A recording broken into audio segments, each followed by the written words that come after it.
Marcos capítulo 2. Vamos ler do verso 1 ao 12. Diz assim a palavra de Deus: Dias depois, entrou Jesus de novo em Cafarnaum, e logo correu que ele estava em casa. Muitos afluíram para ali, tantos que nem mesmo junto à porta eles achavam lugar. E anunciava-lhes a palavra. Alguns foram ter com ele, conduzindo um paralítico, levado por 4 homens. E, não podendo aproximar-se dele, por causa da multidão, descobriram o eirado no ponto correspondente ao em que ele estava. E fazendo uma abertura, baixaram o leito em que jazia o doente. Vendo-lhes a fé, Jesus disse ao paralítico: Filho, os teus pecados estão perdoados. Mas alguns dos escribas estavam assentados ali e arrazoavam em seu coração: Por que fala ele deste modo? Isso é blasfêmia. Quem pode perdoar pecados, senão um, que é Deus? E Jesus, percebendo logo por seu espírito que eles assim arrazoavam, disse-lhes: Por que arrazoais sobre estas coisas em vosso coração? Qual é mais fácil? Dizer ao paralítico: Estão perdoados os teus pecados? Ou dizer: Levanta-te, toma o teu leito e anda? Ora, para que saibais que o Filho do Homem tem sobre a terra autoridade para perdoar pecados, disse ao paralítico: Eu te mando, levanta-te, toma o teu leito e vai para a tua casa. Então, ele se levantou e no mesmo instante, tomando o leito, retirou-se à vista de todos, a ponto de se admirarem todos e darem glória a Deus, dizendo: Jamais vimos coisa assim. Amém. Vamos orar, irmãos, pedindo a bênção de Deus. Senhor, nós suplicamos a Ti o Teu favor nessa hora, que Tua graça, Tua misericórdia e a ação do Teu Espírito seja sobre nós, a Tua igreja, para compreendermos, ó Deus, aquilo que o Senhor nos fala nessa noite, em nossa mente e em nosso coração. Em nome de Jesus Cristo, nós oramos. Amém. Poder sentar, irmãos.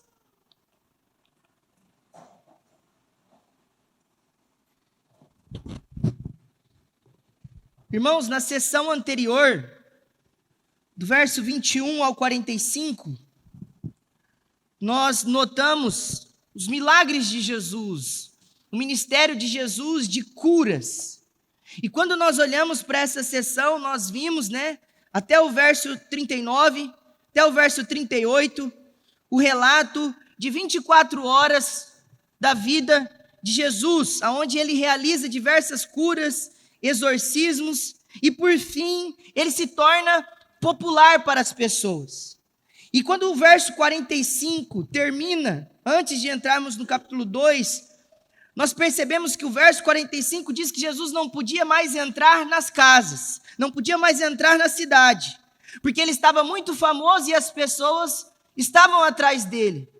E no verso 1 do capítulo 2, nós vemos que o evangelista Marcos faz a continuidade desse hiato de tempo em que ele fica longe da cidade por causa da sua fama, porque ele diz no verso 1 do capítulo 2, Dias depois entrou Jesus de novo em Cafarnaum. Isso porque, como nós podemos perceber no capítulo 1, o evangelista ele tem a intenção de mostrar uma progressão das pessoas em relação a Cristo, a quem eles entendiam cada vez mais que era Jesus. Você nota, por exemplo, que no início, no verso 28, a Bíblia diz que correu célere, apressadamente, rapidamente, a fama de Jesus por diversos lugares. Diz a Bíblia no verso 33, que toda a cidade estava lá para ver os milagres, pedir milagres e levar os endemoniados até Jesus. E aí então, no verso 37, Pedro diz para Jesus quando o encontram: todos estão te buscando. E no verso 45, então, nós vemos que Jesus estava impedido de entrar nas cidades por causa da sua fama. Ele se tornou famoso rapidamente. Então Marcos quer mostrar como Jesus, ao passo do seu ministério, vai se tornando cada vez mais conhecido por causa dos seus ensinos e por causa dos seus feitos. Uma coisa importante também é que o capítulo 1 mostra para nós os sinais da chegada do reino que foi anunciado. Em primeiro lugar, ele mostra os benefícios da chegada desse reino que foi anunciado por Jesus, que eram as curas, os milagres, os benefícios físicos. As pessoas eram curadas de toda sorte de enfermidades. Mas um segundo benefício que marca a chegada do reino de Deus, que autentica essa presença poderosa, é a salvação de pecadores. É o perdão de pecados. E agora no capítulo 2, pela primeira vez, Marcos vai indicar para nós que Jesus, dentro daquela missão do evangelista de apresentar quem é Jesus, mostrando que ele, como Deus, tem autoridade sobre espíritos e sobre doenças, ele vai mostrar agora que Jesus, como Deus, tem autoridade para perdoar pecados. Jesus perdoa pecados. Esse é o tema desses 12 versículos. Jesus pode e ele perdoa pecados. E Marcos quer mostrar isso aos seus leitores, os benefícios espirituais do reino de Deus por meio de Jesus Cristo. Então, nessa nova passagem que nós lemos, nós temos alguns elementos novos na descrição do evangelista. Em primeiro lugar, nós temos Jesus quebrando paradigmas e ele mesmo está perdoando pecados, como nós aqui afirmamos. Ele não está dizendo: o Senhor perdoe os seus pecados. Mas a expressão aqui no original, ele está trazendo a autoridade para ele mesmo. Ele está dizendo: filho, eu perdoo os seus pecados. Ele está dizendo que ele foi, como Deus, ofendido pelos pecados daquele homem, e só ele tem autoridade para perdoar pecados. Você acharia estranho se alguém chegasse em meio a um conflito entre você e uma outra pessoa, e essa outra pessoa, mediando uma relação, dissesse para você assim: olha, fica tranquilo, você está perdoado, sem que você falasse para aquele que te ofendeu: olha, eu te perdoo. Então Jesus aqui, ele está afirmando como aquele que foi ofendido, ele está falando: você pecou contra mim, mas eu perdoo os seus pecados. Isso vai gerar um tumulto, porque no capítulo 1 Jesus mostra todo o seu poder e glória, mas agora no capítulo 2, por causa dessas ações e por causa dessa fala, vai se introduzir no relato de Marcos uma perseguição dos líderes religiosos por se ofenderem com as palavras e os ensinos de Jesus. Uma outra coisa também importante nessa passagem é que Jesus, pela primeira vez no Evangelho, ele vai se autodenominar um título que pertencia àquele que foi prometido no Antigo Testamento. Você pode perceber no verso 10 que ele diz: ora, para que saibam que o Filho do Homem tem sobre a terra autoridade. Essa expressão, o Filho do Homem, é uma expressão que aparece em Daniel, no capítulo 7, quando Daniel tem uma visão escatológica de um homem, na forma de filho de homem, vindo em nuvens de glória. E diz as Escrituras que a ele foi dado domínio, glória e o reino, e que esse domínio é eterno, e que esse reino é indestrutível, e que ele possui toda a glória. E Jesus aqui se autodelega como esse Filho do Homem. Ele está dizendo: eu sou o Messias prometido. Eu sou aquele que as Escrituras testificaram a respeito da vinda. E uma terceira coisa também que nos chama a atenção é que este é o primeiro relato de uma oposição que acontece no Evangelho de Marcos, que também é progressiva.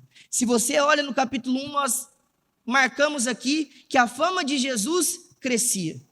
E conforme a fama de Jesus crescia, agora também a oposição, a perseguição, o ódio vai aumentar contra Jesus. No decorrer das exposições do Evangelho de Marcos, você vai perceber isso. Aquilo que começa no coração, você percebe que no texto eles não estão falando.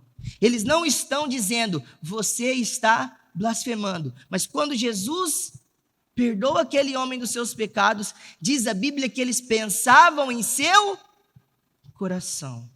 E você vai perceber que lá no final, no meio do capítulo 3, eles já estão planejando com os herodianos como eles vão matar Jesus.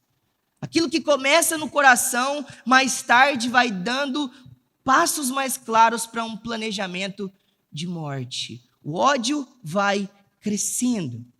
Então, quando nós olhamos para o contexto do verso, do verso 1 e 2, Jesus retorna a Cafarnaum, que era onde estava a sua casa. E a Bíblia diz que novamente as pessoas ficam sabendo que ele estava em casa e vão até ele.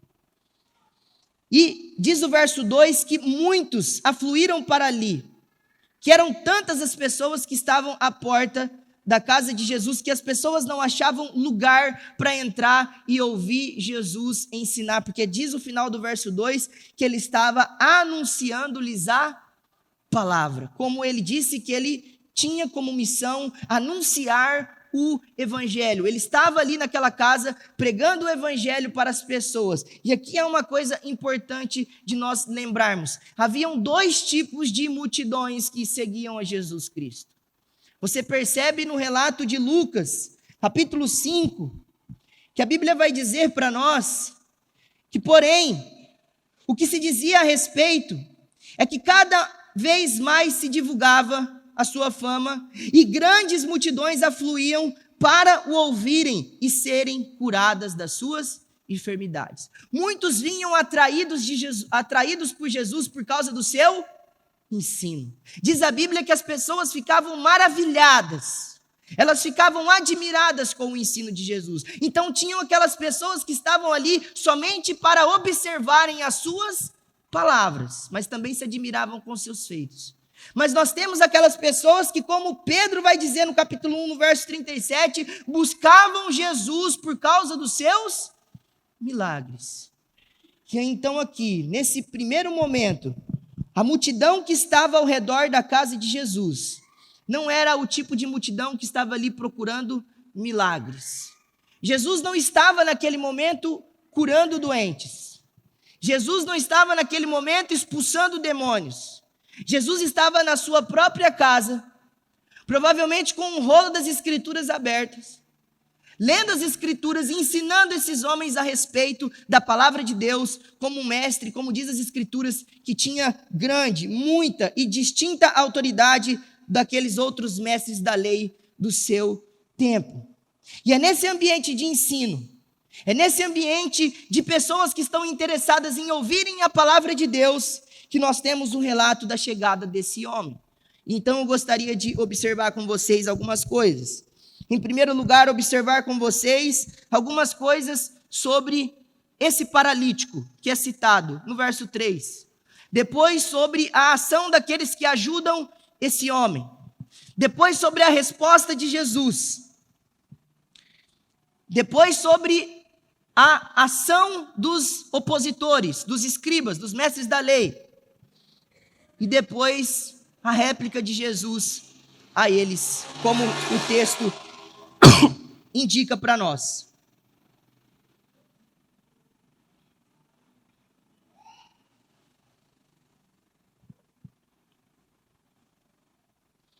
Em primeiro lugar, no verso 3 e 4, nós temos a descrição da condição desse homem que chega até o Senhor Jesus. Diz a Bíblia, em primeiro lugar, que ele era um homem paralítico, que ele era alguém que sofria de algum tipo de paralisia, de incapacidade de movimentos.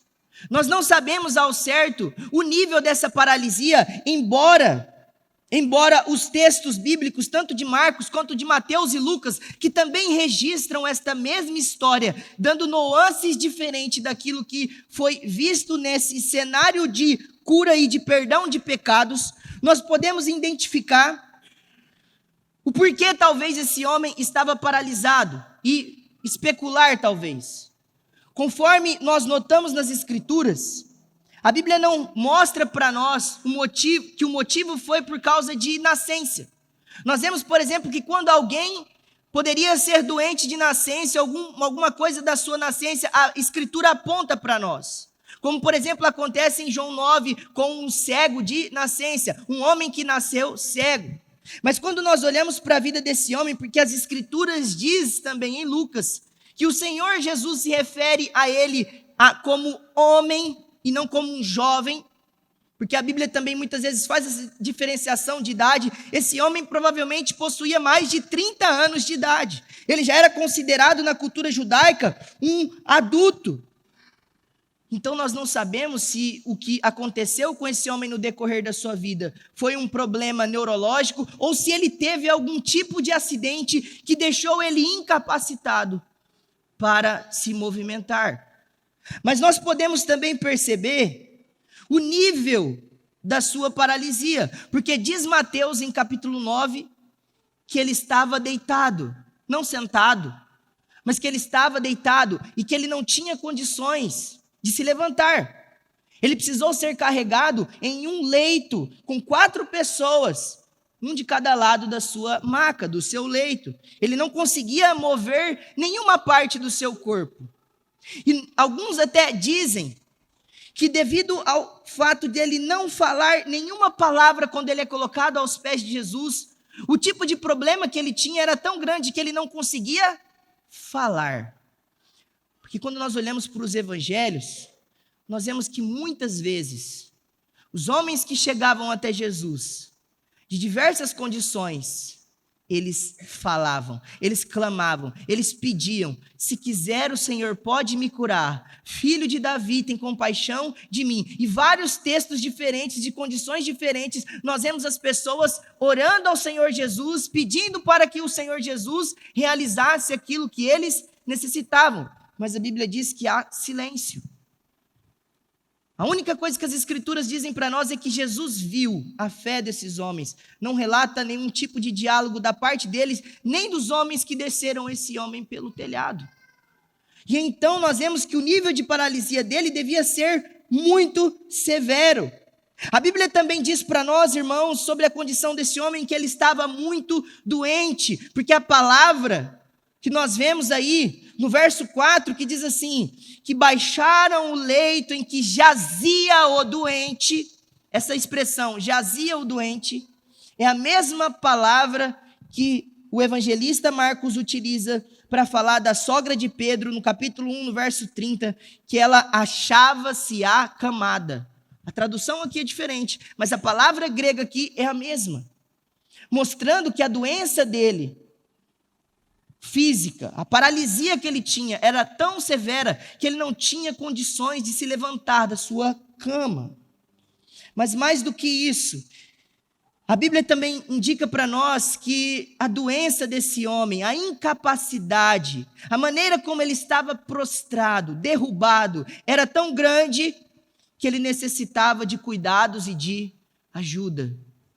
Ele não conseguia sequer chegar ao Senhor Jesus. Ele necessitava de pessoas para levá-lo até Cristo. Diz Hernandes Dias Lopes que esse homem era como um morto, que não tinha condições para nada, um inválido, considerado no seu tempo como um amaldiçoado, um imprestável, diz o pregador Hernandes. E aí então, depois de vermos tamanha miséria e tamanha condição desesperadora, tamanha condição de desprezo que esse homem estava. A Bíblia então mostra para nós no verso 3 e 4 a ação daqueles que são os seus ajudantes para chegarem até Jesus Cristo. Veja que no verso 3 diz as Escrituras que alguns foram ter com ele, conduzindo esse paralítico e levando ele, e ele era levado por 4 homens. Frequentemente nós lembramos dessa história como sendo os 4 amigos. Olha, lembra daquela história da Bíblia que 4 amigos levam um homem até Jesus, mas a Bíblia não diz se esses homens eram amigos. Não diz se eles eram parentes. Não diz que tipo de relação eles tinham. Apenas que esses homens estavam ali empenhados em levar esse homem doente para receberem, talvez, algum tipo de benefício do Senhor na sua condição física. E há algumas coisas que chamam a atenção na atitude desses homens em relação a esse paralítico. Vamos destacar algumas coisas desses homens. Em primeiro lugar, o que chama a atenção da atitude desses homens é a disposição que eles tinham para levar esse homem até Jesus. Perceba que o verso 3 deixa muito claro que eles foram, que eles conduziram e que eles estavam levando esse homem. Eles estavam dispostos a percorrer o caminho até onde Jesus estava. Mas não só a sua disposição. O que chama a atenção da ação desses homens também é a sua perseverança. Porque ao chegarem diante daquela grande multidão que tampava até a porta, conforme diz os versos iniciais, eles se depararam com alguns obstáculos. Veja o verso 4, diz: e não podendo aproximar-se dele por causa da multidão. Eles tiveram que lidar com diversos obstáculos para chegarem até Jesus. Não somente a multidão, além do peso de ter que carregar esse homem, eles tiveram que subir no telhado, eles tiveram que destelhar a casa e eles tiveram que descer esse homem paralítico. Eles tiveram que ser perseverantes. Eles poderiam ter chegado a esse ponto e dizer assim: olha, nós fizemos tudo o que podíamos, chegamos até aqui, a partir de agora nós não podemos mais fazer nada. Perceba, há um obstáculo, há dificuldades, nós não podemos chegar até Jesus. E isso mostra uma outra característica desses homens ao perseverarem em concluírem a missão de levar esse homem até Jesus. Nós notamos a sua ousadia. William Hendrickson diz que esses homens, eles tiveram coragem, desenvoltura, que eles não ficaram intimidados e que eles arrancaram até mesmo uma parte do telhado da casa de alguém que talvez eles não conheciam. E isso traz uma lição importante para nós. Que esses homens não se importaram de arrancar um telhado para terem uma única oportunidade de levar esse homem até Cristo. E William Hendrickson chama a nossa atenção e diz assim, que aqui nós aprendemos que a vida vale mais do que bens materiais. Eles não se preocuparam em destelhar aquela casa, porque quando você olha as casas daquele tempo, eles colocavam madeiras, aí eles colocavam barro, aí eles colocavam feno, aí eles colocavam madeira, aí eles colocavam barro e eles colocavam palhas de novo e vegetais para cobrir as casas. Esses homens, eles desmancharam a estrutura, o teto da casa, para poderem levar esse homem até Jesus Cristo. E aqui também há uma outra coisa que chama a atenção, que eles estavam tão determinados em conduzir esse homem até Jesus, que eles foram eficazes, eles foram certeiros, eles foram precisos. Porque veja o que a Bíblia diz para nós também no capítulo 2, diz assim, que eles descobriram, eles estavam em cima do telhado com aquele homem paralítico, e diz a Bíblia que eles descobriram no eirado o ponto correspondente ao que Jesus estava. Eles poderiam abrir uma parte do telhado, olhar para baixo e ver que Jesus estava do outro lado. Eles abriram exatamente no local onde Jesus estava. Eles provavelmente ficaram ali escutando a pregação de Jesus, tentando entender onde Jesus estava, e eles abriram o telhado onde Jesus estava, para descer esse homem exatamente no lugar certo, porque provavelmente Jesus estava cercado de pessoas. E isso mostra então a eficácia desses homens. Mas há uma outra coisa que chama a atenção também nesses homens. Porque o que diz a Bíblia que esses homens ganharam em troca? Porque o beneficiado foi o paralítico. Então o que chama a atenção nesses homens é que eles tinham um amor genuíno por aquele necessitado, miserável. Eles foram amorosos, porque embora o texto não fale de nenhuma demonstração afetiva, de nenhum pedido da parte deles por Jesus, eles demonstram o seu amor por esse homem perdido através de todo o esforço deles, para poderem deixar esse homem, nem que seja alguns instantes, na presença de Cristo. Eles se empenharam. E o que chama atenção também nesse texto é que no capítulo 2, no verso 5, a Bíblia vai dizer que Jesus viu a fé deles. Veja que é no plural, no verso 5. Vendo-lhes a fé. Jesus viu a fé desses 5 homens, do paralítico que foi levado até ele e desses 4 homens que tiveram disposição, perseverança, ousadia, eficácia, amor e fé, confiança de que Jesus Cristo, esse homem famoso que cura pessoas, que expulsa demônios, poderia devolver os movimentos do corpo desse homem, de que ele era poderoso para realizar aquilo que eles não poderiam fazer.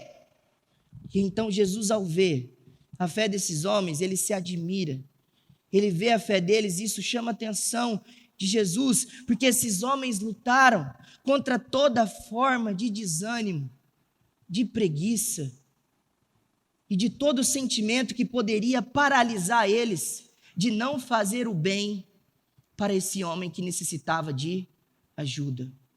E aqui algumas aplicações para nós, olhando para a vida desses homens.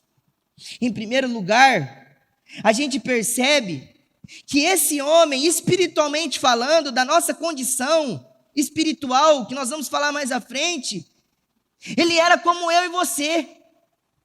Você era esse homem que estava paralisado, só que você estava paralisado por causa do pecado. Você não tinha condições de ir até Jesus. Você não tinha condições de ouvir Jesus.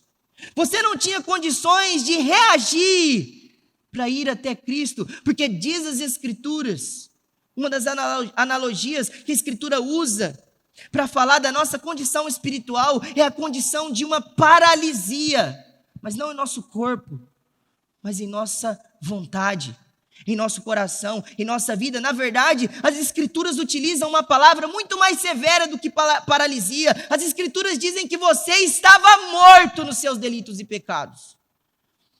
Você estava morto, você não tinha condição, interesse, vontade, reação, poder para ir até Jesus. Mas alguém como esses homens, que tiveram dedicação, fé, amor, perseverança, pregou o evangelho para você, levou Cristo a você, ou levou você até Cristo. E glória a Deus, porque alguém um dia te amou assim e pregou o evangelho para você, porque senão você não estaria aqui hoje ouvindo a palavra de Deus. Porque o Senhor usou a pregação, talvez de um grupo de pessoas, ou de uma única pessoa que pregou para você e você se converteu ao Senhor. Então você era esse homem que estava paralisado, que estava como um morto. Em segundo lugar, nós vemos, irmãos, a nossa responsabilidade de levar as pessoas até Cristo, ou levar Cristo até as pessoas. É interessante que quando nós olhamos para as Escrituras, boa parte dos discípulos que seguiram a Jesus é porque antes eles foram apresentados a Cristo. Quem apresentou Pedro a Jesus foi André. Ele diz a Pedro: achamos o Messias, e o levou até Jesus. Pedro, que era o líder da igreja, foi apresentado para Jesus por meio de André, e ele se tornou o que se tornou. Da mesma maneira, Filipe, um dos discípulos ali também de Jesus, ele chega para Natanael e ele diz: achamos aquele a quem Moisés escreveu na lei, sobre quem os profetas também escreveram, Jesus de Nazaré, filho de José. Perceba que as escrituras fazem questão de mostrar que as pessoas iam até Jesus porque alguém levava elas até Cristo. Ou esse não foi no capítulo 1 o papel de João Batista, quando ele estava batizando, ele disse: eu não sou o Cristo, ele é o Cristo, ele é maior do que eu, ele tem poder para vos batizar com o Espírito, ele aponta e ele conduz as pessoas até Jesus. Isso mostra a nossa responsabilidade de apresentar Jesus para as pessoas que estão em miséria, que estão sem condições de ir até Jesus, que estão sem condições de ouvirem a palavra. É nossa responsabilidade levar as pessoas até Cristo, porque nós não podemos realizar milagres e não podemos perdoar pecados, mas nós sabemos quem pode fazer isso. Nós sabemos quem pode realizar o perdão dos pecados. Então, assim como esses homens, cabe a nós levarmos as pessoas até os pés de Jesus, e o resto é Ele quem faz. Basta nos apresentarmos Jesus Cristo àqueles que estão paralisados por causa do pecado, sem condição de irem até Jesus, e orarmos para que o Senhor realize sua obra. Mas em terceiro lugar, nós também aprendemos uma coisa importante na ação desses irmãos, desses amigos aqui, que nós podemos, por analogia, dizer que são os companheiros de fé. Como diz Risby, em tempos de calamidade, nós podemos ver na dificuldade os amigos, a igreja, a comunidade dos salvos agindo em nosso favor. Ele também diz que é no tempo de provação que nós temos alguns recursos, a glória de Deus sobre nós, a palavra de Deus dentro de nós e os filhos de Deus ao redor de nós.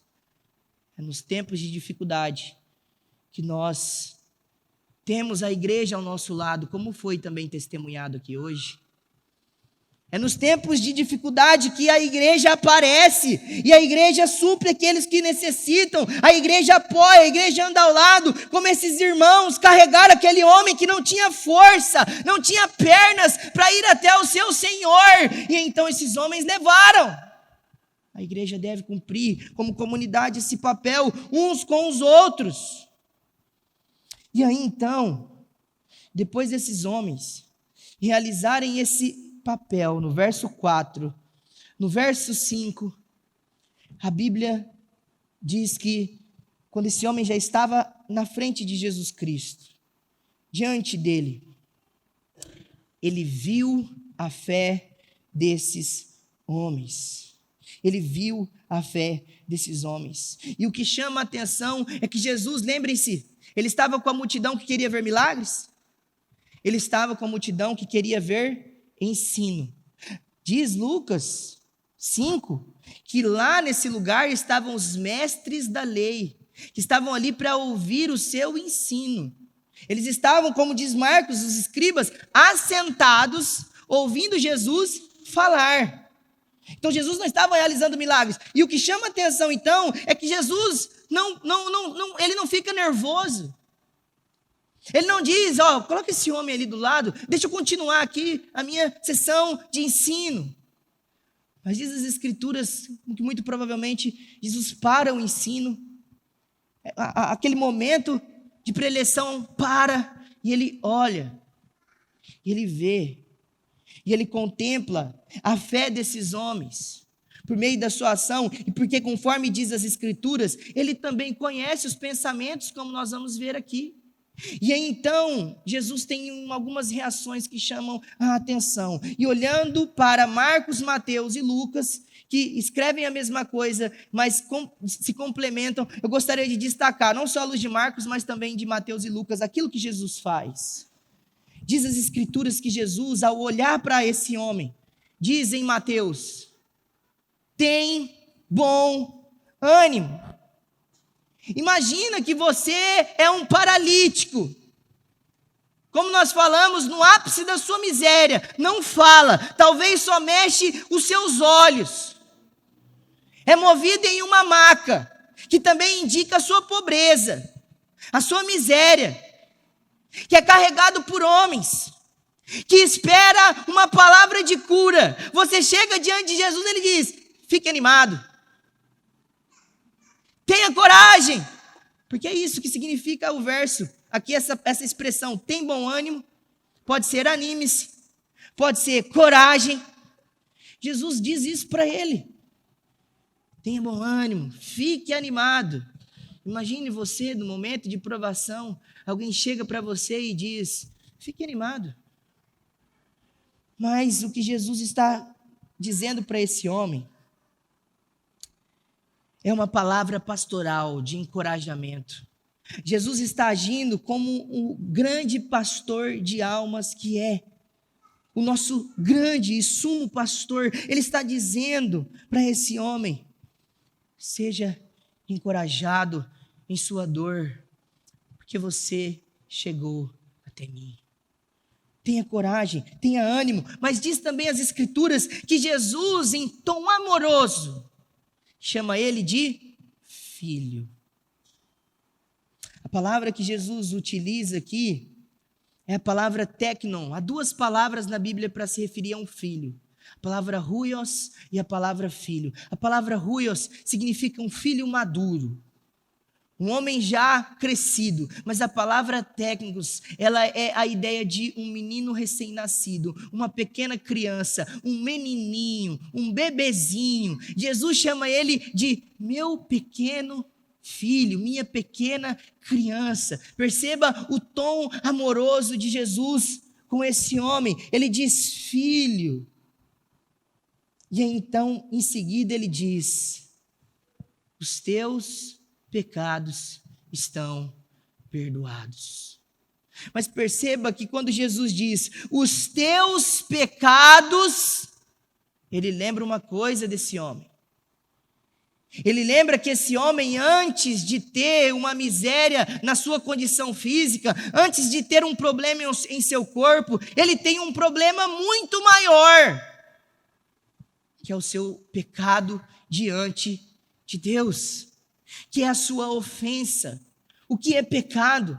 A palavra pecado aqui, ela significa literalmente transgressão da lei, significa errar o alvo. Jesus está lembrando esse homem que, além de paralisado em seu corpo, ele ainda longe de Deus está por causa das suas transgressões. Ele lembra que esse homem tem uma doença incurável, que médicos não podem curar, que uma vacina não pode resolver, que uma cirurgia não pode tratar.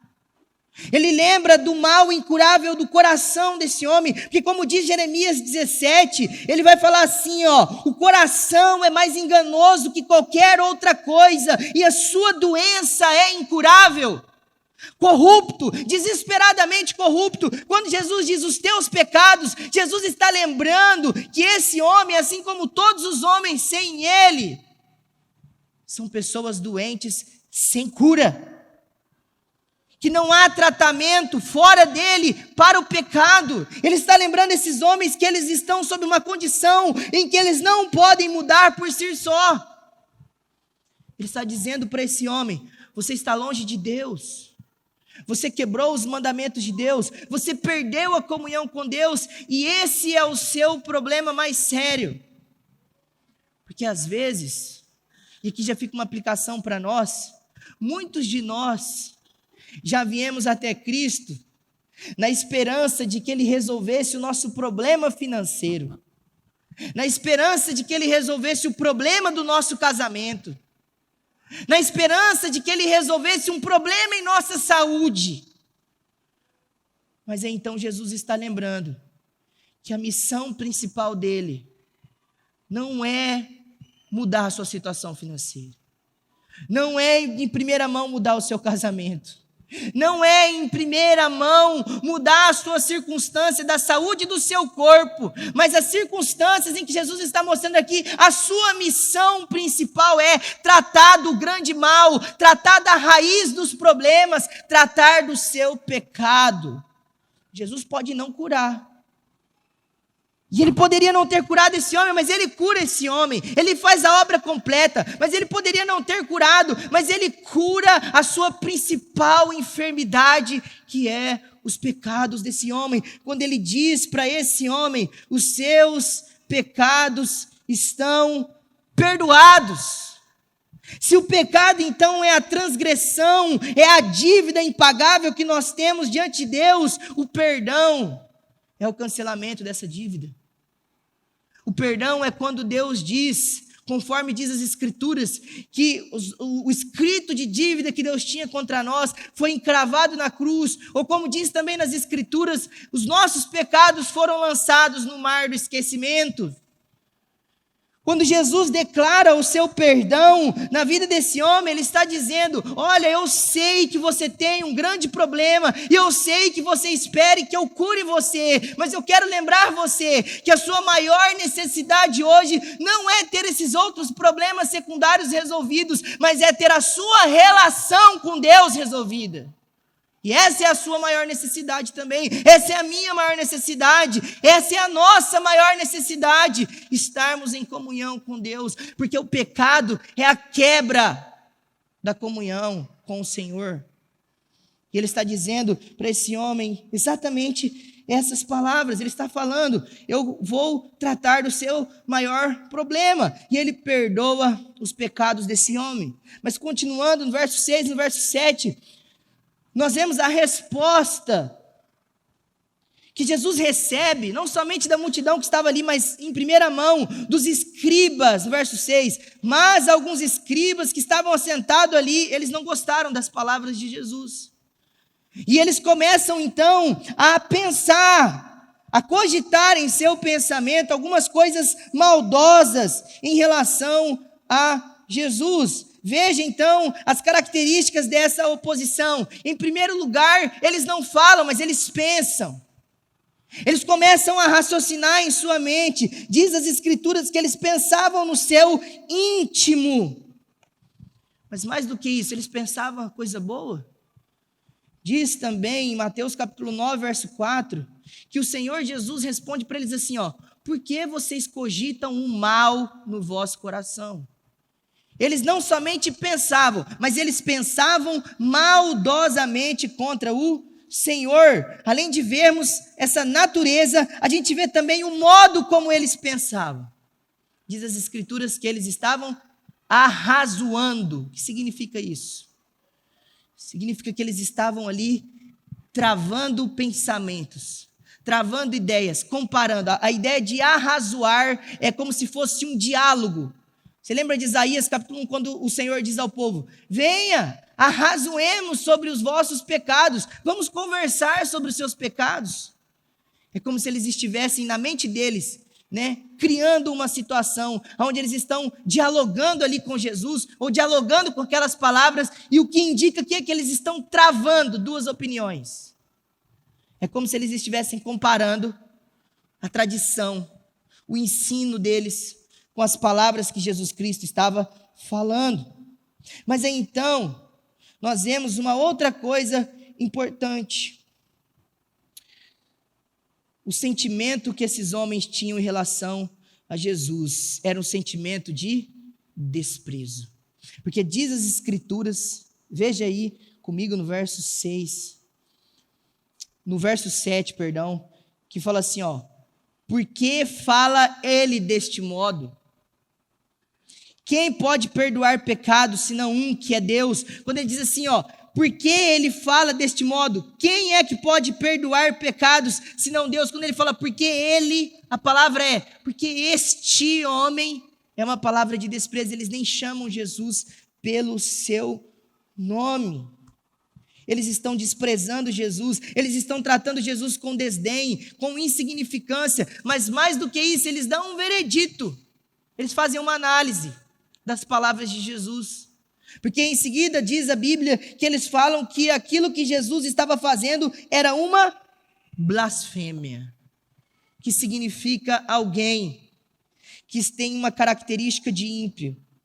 A blasfêmia é a característica de um impostor, de um charlatão, de um usurpador, de um irreverente e de alguém que deve ser punido com a morte, segundo a lei deles. Tanto é que a acusação principal que eles fazem para crucificar Jesus é blasfêmia. E eles então analisam o ensino, a ação de Jesus e dizem: isso é blasfêmia. Esse homem está pecando com pecado digno de morte. Eles dão um veredito. Mas aí então no verso 8 e no verso 11, Jesus, ele vai dar a sua réplica a esse homem, a esses homens, porque em seguida, veja no verso 8, e Jesus percebendo logo por seu espírito que eles estavam arrazoando, disse para eles: por que vocês estão arrazoando sobre essas coisas em vosso coração? O que é mais fácil? Dizer, ao paralítico: estão perdoados os teus pecados, ou dizer: levanta-te, toma o teu leito e anda? Perceba que Jesus diz: o que é mais fácil fazer? Não. Diz: o que é mais fácil dizer? É como se ele estivesse já preparando o terreno para aquilo que ele vai fazer depois. Ele falou assim: chegar para alguém e dizer: os teus pecados estão perdoados, é fácil. Porque isso não pode ser verificado. Isso não pode ser concluído, porque são palavras, e o que saiu da boca de Jesus, nada aconteceu diante dos olhos desse homem, embora que diante de Deus esse homem tenha sido reconciliado com o Senhor.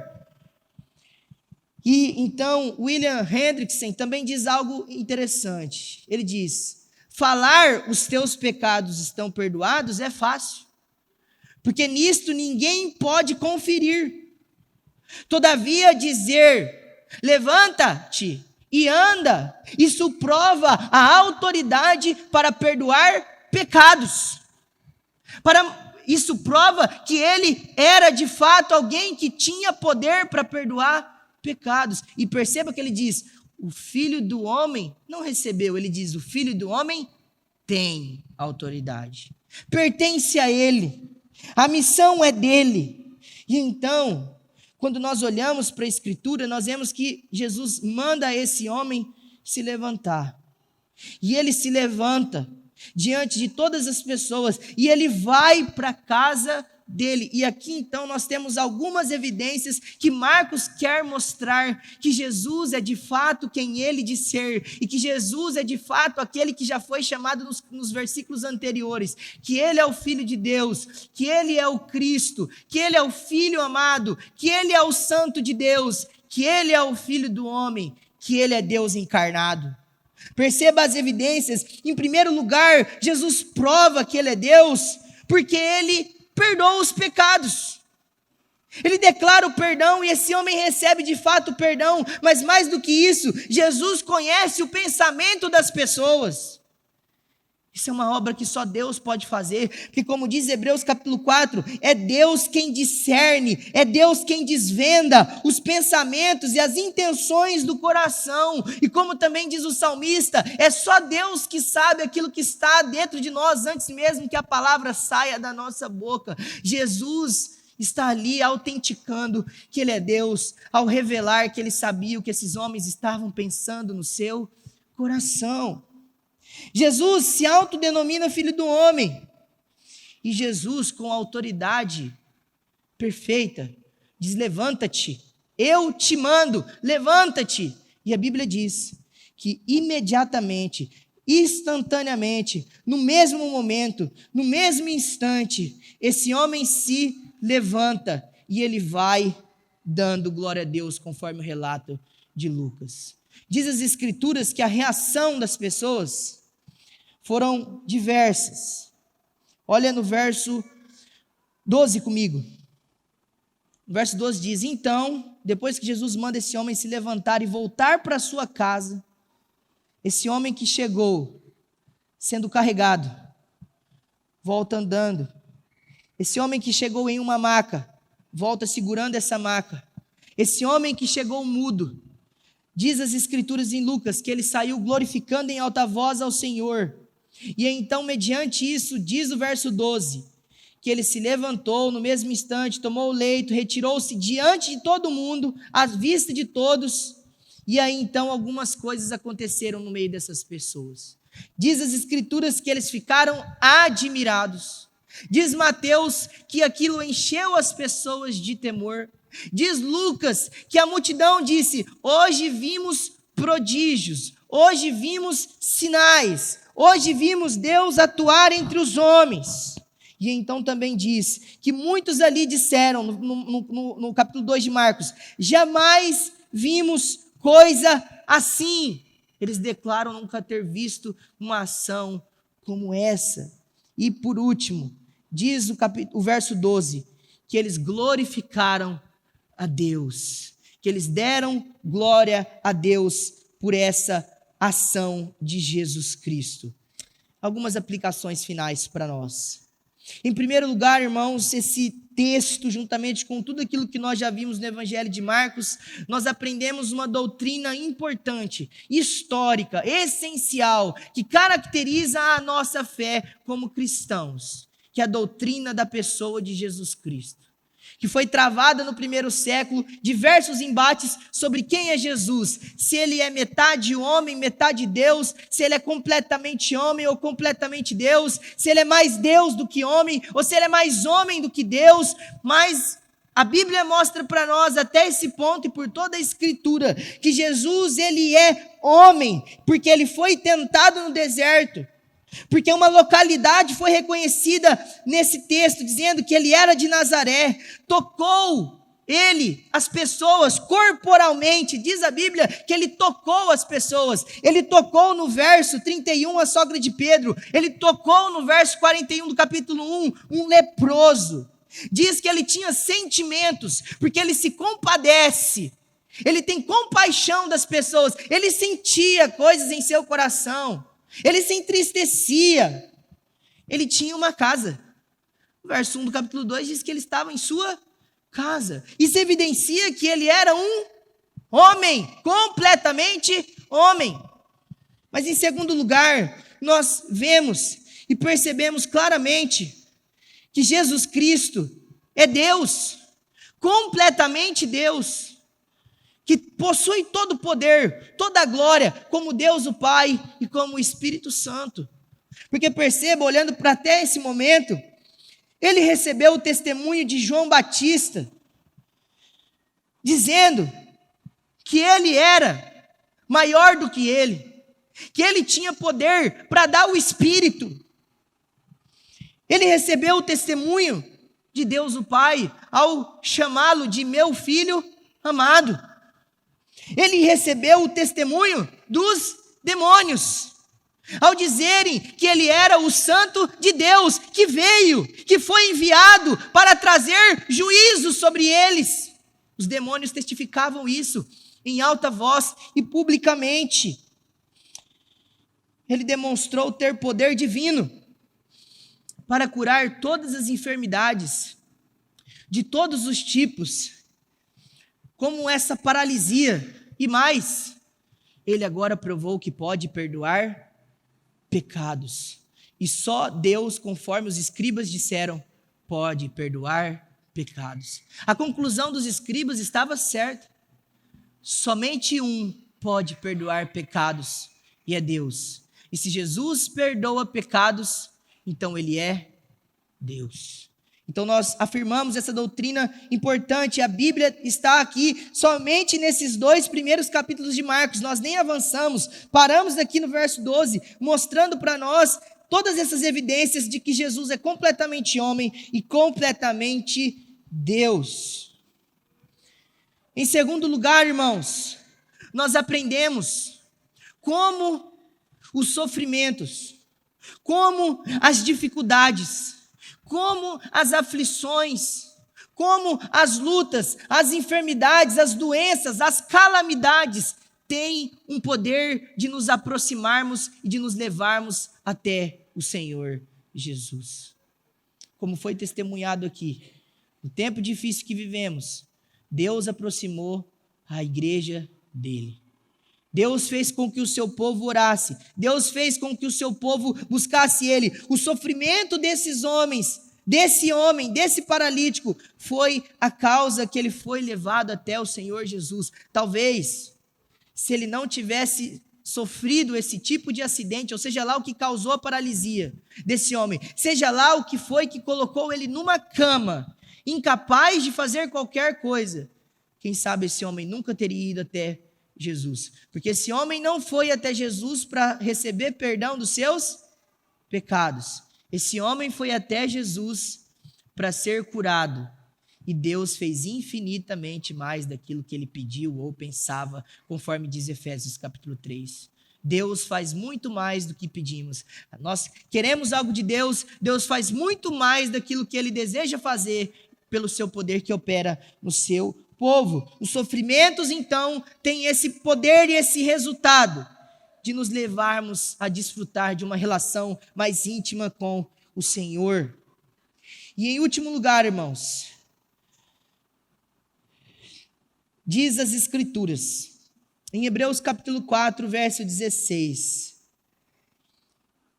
que se alguém necessita de graça, de misericórdia, de perdão, vocês podem se aproximar com confiança do trono da graça, porque nós temos um grande sumo sacerdote, que é Jesus Cristo, que Ele pode oferecer isso no tempo de hoje. Diz as Escrituras, Jesus Cristo não perdoou pecados somente neste momento. Esse é exatamente um dos ofícios que ele está exercendo agora como grande sumo sacerdote. Neste exato momento em que nós estamos aqui, Cristo é poderoso para perdoar e para restaurar a sua comunhão com Deus. Ele é poderoso para oferecer a você graça e misericórdia. Ele tem todo o poder para te reavivar, para te reanimar, para te encher de graça, para te encher com o Espírito Santo, para fortalecer você, para perdoar os seus pecados e para reconciliar a sua relação com o Senhor. Cristo tem esse poder, Ele está agora pronto para fazer isso em sua graça e misericórdia. Basta você ir até Ele. Talvez você está aqui e você não tem convicção se você tem uma relação com Deus. Talvez você está aqui e você não sente que tem esse tipo de relação com Deus. Talvez você está perdido. Talvez você está aqui até sentado, é chamado de irmão, recebe a graça e a paz dos irmãos, mas em seu coração você sabe que você está longe de Deus, que você está cultivando pecados em sua mente, em seu coração, em suas atitudes. O Senhor está dizendo, está ensinando para nós através dessa palavra, que se você hoje confessar os seus pecados, que se você hoje estiver diante dele, confiante, como esses homens confiaram, se você tiver fé, ele é poderoso para perdoar os seus pecados e restaurar a sua comunhão com ele. Creia nisso. Creia que o Senhor é poderoso pela ação do seu Espírito para fazer isso com você.